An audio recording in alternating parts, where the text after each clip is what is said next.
நடுப்பகலாயிருந்த அந்நேரத்தில் 3 மணி நேரம் வரை பூமி எங்கும் அந்தகாரம் உண்டாயிற்று.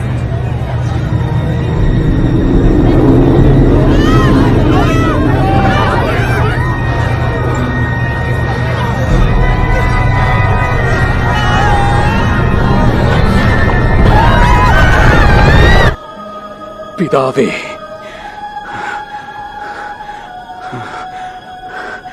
உம்முடைய கைகளில் என் ஆவியை ஒப்புவிக்கிறேன்.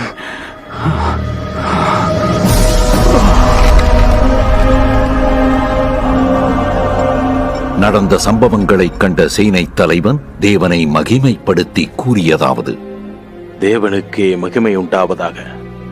மெய்யாகவே இந்த மனுஷன் நீதிமான் தான்.